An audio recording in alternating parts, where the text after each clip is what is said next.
Libertad de prensa no es solo poder hablar de lo que uno quiere hablar. Es poder hacerlo sin represalias ni hostigamientos. Les hemos planteado al invitarles estas perspectivas de lo que puede suceder en el caso del vicepresidente Jorge Glass y, claro, los incidentes jurídicos que esto ha tenido incluso el fin de semana con el habeas corpus, la resolución del habeas corpus, pero el anuncio de recusar al juez e incluso de denunciarlo por casi prevaricato, según lo que ha dicho el abogado del señor doctor, del señor ingeniero Jorge Glass, vicepresidente de la República en vacaciones. ¿No es cierto? Así es que, doctor Rafael Ollarte, bienvenido, buenos días. Una primera apreciación de estos incidentes jurídicos que, claro, para ustedes abogados, politólogo y periodista, ¿no es cierto?, es más o menos incidentes de habilidades jurídicas, ¿será? ¿O qué significa? Bienvenido, buenos días, Rafael. Buenos días, don Francisco. Qué placer estar con usted, con don Víctor Granda, don Lolo Echeverría y don César Montúfar, y con toda la audiencia de Radio Democracia.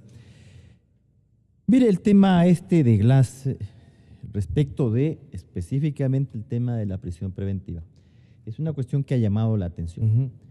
Y ha llamado la atención, ¿por qué? Porque inicialmente, cuando el fiscal pide que se agraven las medidas cautelares personales, es decir, de la prohibición de salida del país a la prisión preventiva y el establecimiento de algo que también llamaba la atención, que en un principio no se había pedido y tampoco se había ordenado naturalmente, que eran las medidas cautelares reales para asegurar la eventual ejecución de una sentencia condenatoria, que no solamente es pues la pena privativa de libertad, sino también la famosa reparación integral. Entonces hay que asegurar el eventual resultado judicial para que luego pues las sentencias judiciales no sean una cosa que usted pega en la pared y que no sirven para nada. Pues. Entonces se agravó la situación del vicepresidente Glass. Uno, por estas cuestiones. Dos, también por el famoso riesgo de fuga. A mí me ha llamado también mucho la atención que lo que ha dicho el abogado de la defensa del vicepresidente Glass, en el sentido de que el riesgo de fuga tenía que ser una cuestión poco y menos que demostrada. Es decir, ¿cómo? O sea, primero se fuga y luego hablo del riesgo de fuga. No es así la cuestión, pues. Pero había un informe policial. Sí, exactamente. O sea, no fue gratuito. Esto que a veces a uno le provoca, no sé si esta sonrisa que acabo de obtener de ustedes, es esa sonrisa de indignación de que no pasa nada, Lolo. Nos acaba de relatar todo. ¿Les han garantizado el debido proceso? ¿Hay esa sensación? ¿O esta sensación de linchamiento mediático y de persecución de poderes fácticos que dice el señor vicepresidente son reales? Bienvenido, buenos días. Gracias, Francisco. Un saludo para los contertulios y para la audiencia. Me parece que no sorprende en absoluto, ¿no? Esto es lo que se esperaba. Por eso evadieron el juicio político. En un juicio político no hay dilatorias. Llega perentoriamente la decisión y en el término de una semana podía estar fuera de la vicepresidencia. En el juicio es posible todas estas cosas y muchas más que veremos. Pedidos de nulidad, causales, incluso se pueden poner trampas, pero todo esto es posible además de dilatar el juicio. Pero lo importante es que mientras tanto sigue siendo vicepresidente. Y eso constituye una amenaza para todos los ecuatorianos y especialmente para el presidente en ejercicio. Entonces, me parece a mí que cuando ellos evadieron el juicio político, lo que hacían era conservar lo más que puedan la condición de vicepresidente y dar la oportunidad de todas las cosas legales, válidas e incluso las cuestionables y las inválidas en el transcurso del juicio. Parece que es normal en el tema, en el mundo jurídico, digamos, de los litigantes. Sí nos resulta difícil porque se nos ha dicho también que esto es la pequeña punta del iceberg de lo que ha pasado. Imagínese si esto es la pequeña punta. Claro, se habla de millones, como que fuese... no, pero esto es 50 millones, 80 millones, 160 nomás ha perdido el fulano. 2.600 es la pérdida de las empresas públicas, pero están al servicio del pueblo. Hemos rescatado ese servicio, no se han robado los 2.600, han perdido en servicio del pueblo. Doctor Granda, bienvenido, buenos días. Buenos días, gracias Francisco por la invitación. Un saludo a quienes participan en el panel y a la ciudadanía. Mire, yo creo que en realidad lo que está ocurriendo en el país es un asunto de mucha trascendencia, porque claro, la Fiscalía finalmente estableció, formuló cargos en contra del vicepresidente contra todo pronóstico. Lo hizo una fiscal de un nivel básico, pero me parece a mí que en todo caso ella tuvo la valentía de dar el paso, sí, ¿no? Ahora que desde cuando ella pretendió formular cargos y desplazó el proceso a conocimiento del fiscal general, han pasado muchas cosas, porque finalmente lo que hizo el fiscal general, en donde evidentemente hay que indicar no es un fiscal adverso al gobierno ni al señor Glass, más bien una persona cercana, pero que tiene que cumplir una función, porque más allá de que cada cual tenga su corazoncito, él tiene la obligación legal de cumplir con sus obligaciones. Entonces, lo que la fiscal dijo y lo que dijo el fiscal cuando formuló cargos es que el señor Glass había facilitado estos actos de corrupción. O sea, en definitiva, comenzaron primero acusándole del delito menos grave, digamos así, de los que están en el Código Integral Penal, porque en realidad la figura apropiada era la de la delincuencia organizada, porque estaba de por medio el pago de sobornos y por lo tanto habían actos de concusión, ¿no es cierto?, habían actos de enriquecimiento ilícito, había peculado, si bien la Contraloría no llegó a formular los indicios, ¿no?, de responsabilidad en el momento. En ese momento. Entonces, ellos plantean la figura de menos, que tiene la menor sanción, de la asociación ilícita, ¿no? Y que no corresponde al tipo de delitos para los que se asociaron o se coaligaron un conjunto de funcionarios públicos orquestados por la empresa Odebrecht. Entonces, y luego, sobre el tema de la responsabilidad, la fiscal y el fiscal general hablan de que la responsabilidad posible del señor Glass habría sido facilitar estos actos incorrectos, estos actos delictivos. O sea, en definitiva, ya le estaban poniendo como un antecedente de que su máxima responsabilidad podría ser de complicidad. Ahora, ¿qué ha pasado en el proceso? En el proceso han pasado cosas muy serias. Yo recuerdo cuando el fiscal Toainga, cuando comenzó este proceso en la indagación en diciembre, a una de las primeras personas que llamó a dar una versión fue a mi persona, porque me hicieron una entrevista en Ecoavisa donde yo dije algunas cosas relacionadas con este caso, porque evidentemente lo conozco, porque parte de los ilícitos que se cometieron en la Central Hidroeléctrica San Francisco y de un proceso penal e incluso de unas cartas que yo remití al presidente Lula y al presidente Correa sobre la forma como actuaban las empresas brasileñas en forma general y particularmente Odebrecht en la contratación pública y en el trámite de financiamientos irregulares, para lo cual evidentemente recurrían al soborno a los funcionarios, no solo del gobierno de Correa, porque en esto hay que ser claros, ¿no? La actitud corruptora de la empresa Odebrecht viene desde cuando está en el país, en el año 86, 87, en el negociado del trasvase. Y en este negociado de San Francisco intervinieron varios gobiernos. Y cuando se siguió una acción de peculado en la Corte Superior de Justicia de Quito, se llegó a comprobar el peculado. Los jueces dijeron que sí, hubo peculado, pero que los responsables tenían fuero de Corte Suprema. La Corte se lavó las manos y entonces lo que hizo la Corte Superior, que dijo que no tenía competencia para establecer las responsabilidades, archivó el juicio. Entonces, yo le señalé al fiscal Toainga, mire, señor fiscal, usted no tiene que estar esperando que los señores de Estados Unidos o de Brasil, le manden la lista. Tenga la gentileza, póngale un oficio, si no le puede llamar a declarar al presidente Correa, y que él le diga a qué persona o a qué personas les encargó negociar el retorno de la empresa Odebrecht al país, y usted va a encontrar el nombre del responsable o de los responsables.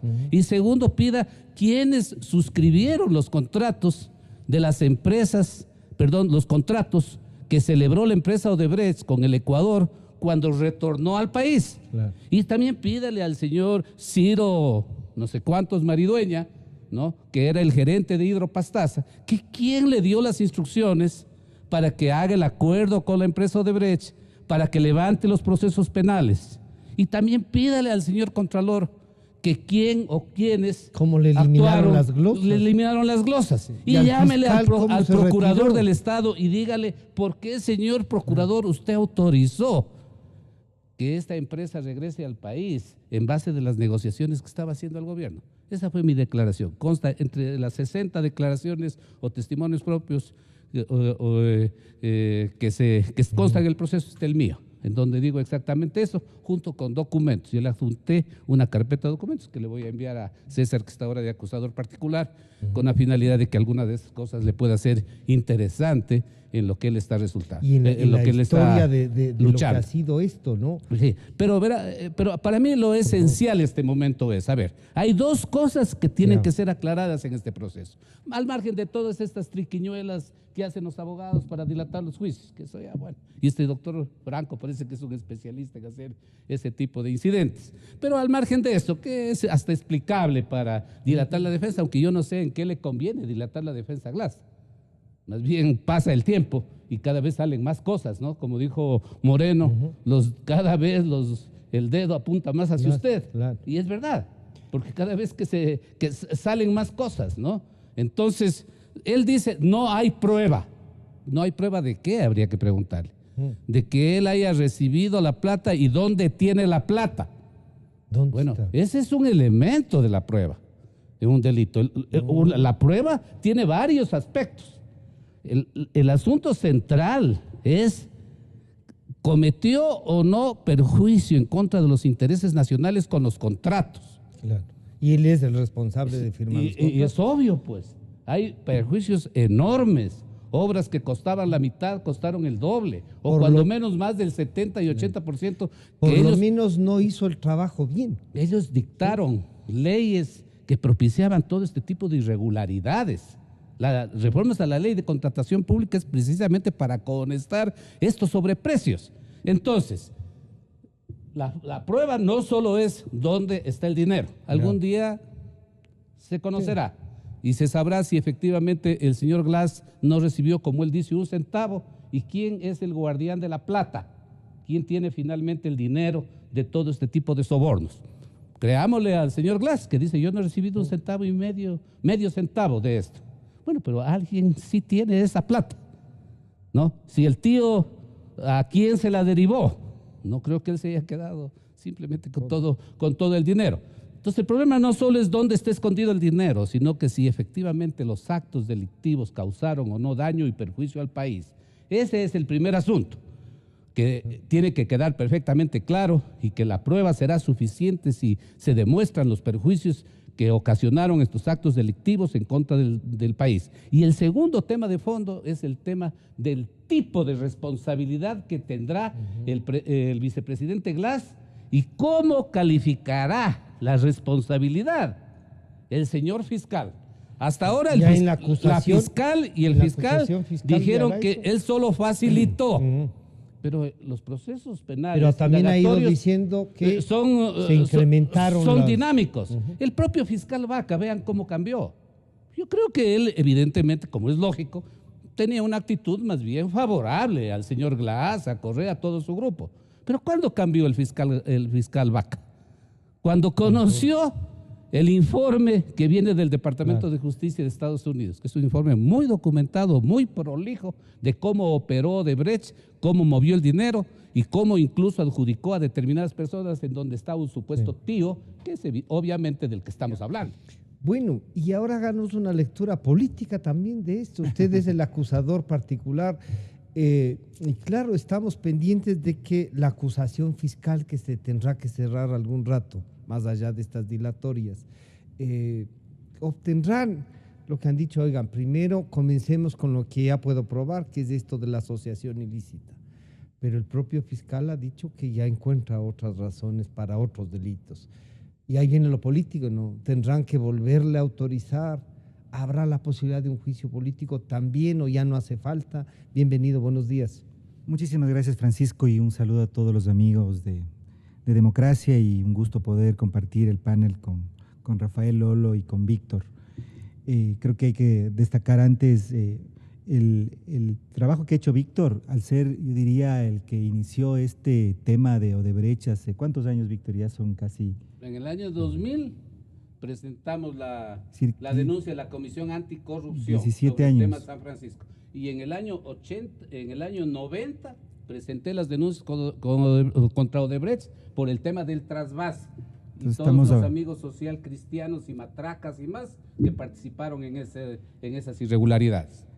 Entonces, lo importante aquí es que este es un trabajo desde de décadas que está llegando a un momento todavía inicial, porque evidentemente el que hoy estemos hablando de un proceso por asociación ilícita es quizá muy poco, o sonaría muy poco, aparecería muy poco, pero ya algo es, y me parece que eso es importante. Con relación específicamente al proceso, a la causa, yo creo que hay dos temas que me parece que son fundamentales. Más allá de las dilatorias, que coincido, básicamente lo que hacen es más bien agravar la situación de Glass, y lo que hacen es, me parece a mí, develar, yo diría, la soledad, y diría la absoluta desconcierto y ausencia de alguna estrategia jurídica por parte de la defensa, porque ha habido todo tipo de contradicciones. Me parece que, más allá de eso, yo creo que estamos ante el momento crítico en el cual nos aproximamos a la audiencia de evaluación y preparación, audiencia preparatoria y evaluatoria de juicio, en el que el fiscal tendrá que acusar. Y allí hay dos temas fundamentales. Primero, debe haber acusación, ¿entendemos? Debe haber acusación, pero el punto aquí es, la acusación del fiscal va a ser en qué calidad, en qué condición. Y el punto aquí básico, crucial, es si es que el fiscal lo va a acusar al vicepresidente como un partícipe más, como un facilitador más, como un cómplice o como autor. Y aquí ese es el punto principal. Y si es como autor, yo creo que además si va a considerar la calidad que él tenía, el dominio que tenía, el control que tenía de la situación, porque eso será básico y fundamental para determinar si es que al final del proceso de hallarse culpable el señor Glass, va a recibir la máxima pena, que serían 5 años, que sería lo máximo que podría recibir por el delito de asociación ilícita. Lo que nosotros vamos a sostener como acusación particular es que el señor Glass no solamente es autor directo de este delito, sino que él además era el cabecilla del delito. Es decir, que él tenía el dominio. O sea, ¿hay delincuencia organizada? No. Nosotros pedimos la reformulación de cargos. Para nosotros el delito debió ser delincuencia organizada. El fiscal no accedió a aquello, no hubo reformulación de cargos. Ya estamos, nos toca actuar sobre la base de lo que tenemos. Asociación ilícita. Pero como asociación ilícita, Glass, el vicepresidente, por su jerarquía, tenía el control de la situación. Y hay varios elementos de convicción, indicios que constan en el proceso que demuestran que él tenía el control de la situación. Y vamos a ir a algunos que están en el proceso. Vamos a ir a las pruebas que están en el proceso. Lo primero, lo que dijo José Concenciao Santos en su declaración de que en el año 2011 se le acercó Rivera, cuando todavía Glass era ministro de Telecomunicaciones y Sociedad de la Información. El ministro coordinador de los sectores estratégicos era el señor Galo Borja, pero aun cuando él no era ministro coordinador de sectores estratégicos, era ministro de Telecomunicaciones y Sociedad de la Información, se le acercó el tío del vicepresidente al señor Concenciao Santos, quien era la persona que comenzó la negociación para el regreso de Odebrecht, y después fue el superintendente de Odebrecht en el Ecuador desde el 2011 hasta el 2016, y le dijo: la persona con la que usted tiene que conversar para los sectores estratégicos no es Galo Borja, sino Jorge Glass. Es decir, quien iba a manejar el regreso de Odebrecht y los sectores estratégicos, el que manejaba la cancha, el que administraba la cancha, se llama Jorge Glass y es mi tío, es mi sobrino, conmigo tiene que tratar. Primera. Segundo, en la versión del ex secretario jurídico de la Presidencia de la República, Alexis Mera, dice, él menciona y dice, quien fue el encargado de negociar el regreso de Odebrecht al Ecuador fue Jorge Glass. Es decir, Jorge Glass fue el que armó el tinglado para que regrese, el que negoció el regreso de Odebrecht al Ecuador. Eso es muy importante. Dos declaraciones que están en el proceso, la una declaración anticipada, la otra versión libre y voluntaria del ex secretario jurídico de la Presidencia de la República. Y tercero, la versión que rindió el señor Carlos Villamarín, ex secretario nacional de Agua, ¿sí? Quien dijo, y que consta además en la acusación particular de la Procuraduría, o sea, no solamente estamos diciendo nosotros, sino que está en la acusación de la Procuraduría, y si me permite leer en el punto 5.17, dice, versión rendida por Carlos Villamarín, quien en lo principal manifiesta que, comillas, con respecto a los proyectos que debía ejecutar la CENAGUA, era el Ministerio Coordinador de Sectores Estratégicos quien definía los proyectos que debían ejecutarse y dependiendo del financiamiento de ellos, disponían a las empresas que debían llamar para los diferentes concursos. Es decir, que el Ministerio de Coordinación de Sectores Estratégicos, cuando Glass ya era ministro de coordinador de sectores estratégicos, el que definía las empresas que se deberían llamar a esos concursos.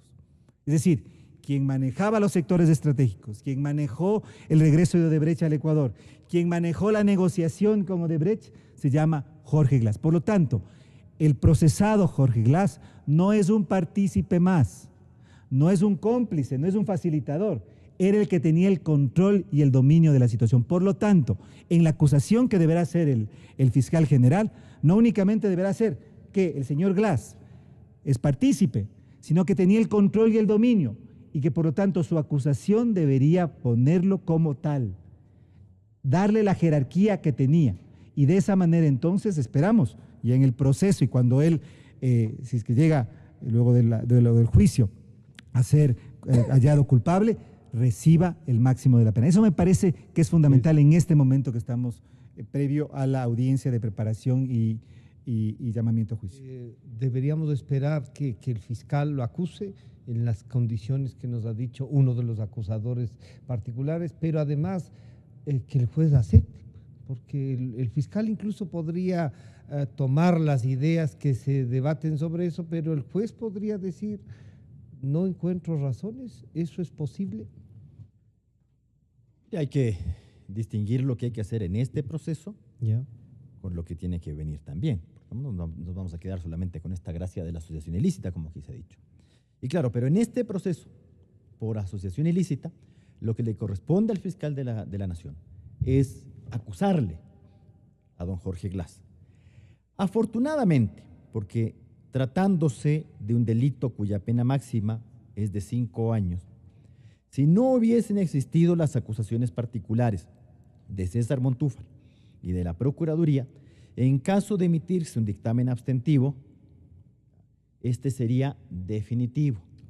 Porque, según nuestro Código Integral Penal, cuando el fiscal se abstiene, solo se debe consultar al superior en los casos en los que la pena supere los 13 años o que exista acusación particular. Aquí se da la segunda condición. Afortunadamente hay las acusaciones particulares, razón por la cual, si es que al fiscal Bacamancheno se le ocurre la idea, que yo la veo difícil por la forma como ha sustentado el tema de la prisión preventiva, ¿sí?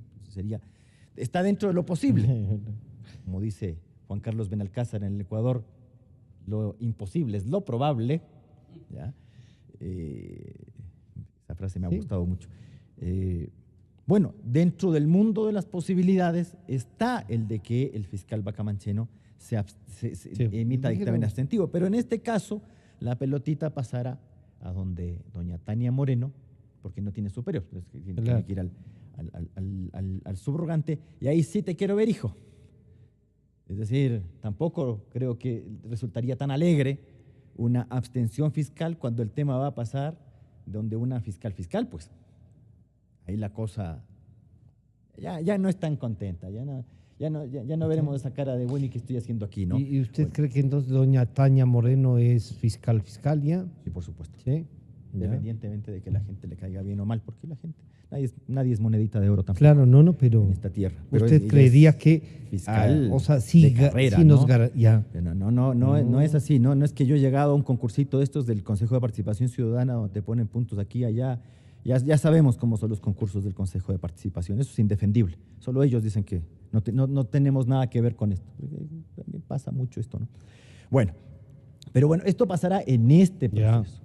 Ahora, también hay que tomar en cuenta que si el dictamen es acusatorio, ¿cómo parecería que sería la cosa? Le insisto, por el tema de la propia dictación de la prisión preventiva y la actuación de la Fiscalía respecto de la prisión preventiva, porque, claro, o sea, ¿para qué le agravaste las cautelares? ¿Para qué fregaste tanto con el agravamiento de cautelares para que después termines absteniéndote? O sea, bueno, sería como...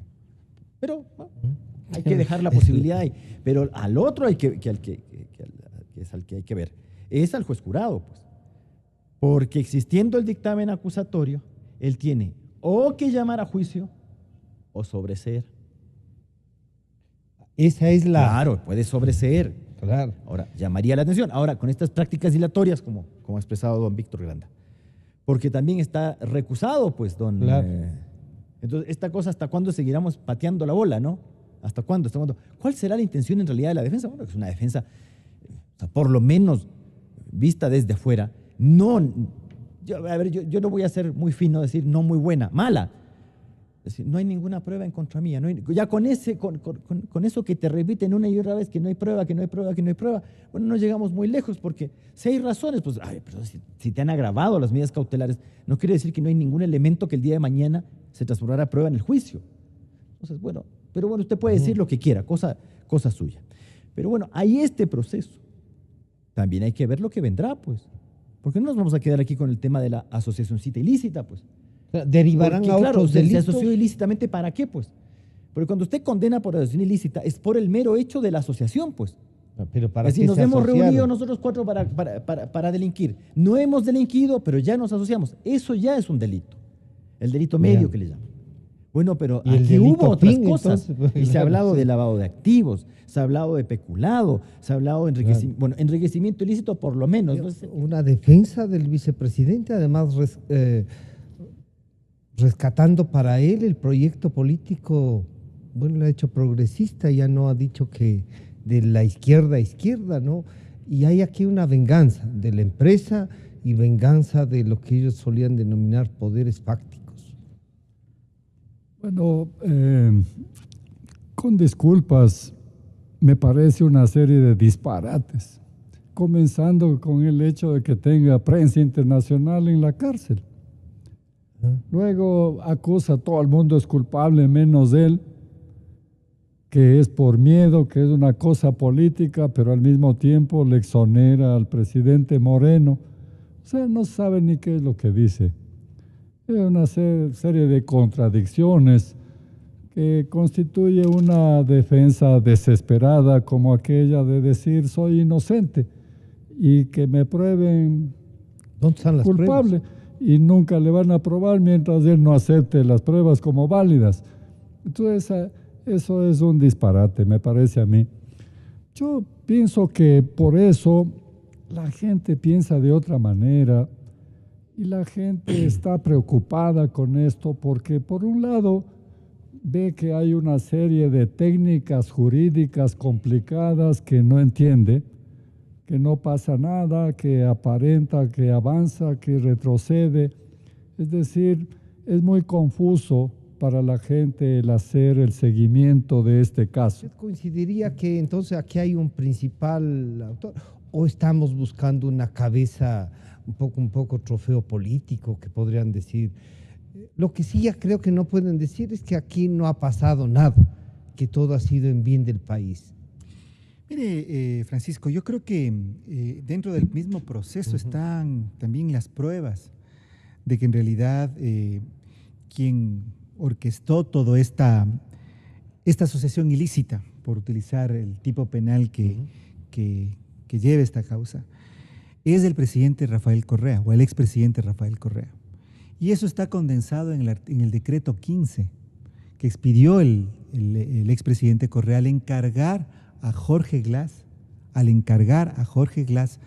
de los sectores estratégicos una vez que asume ya la vicepresidencia de la República en el año 2013.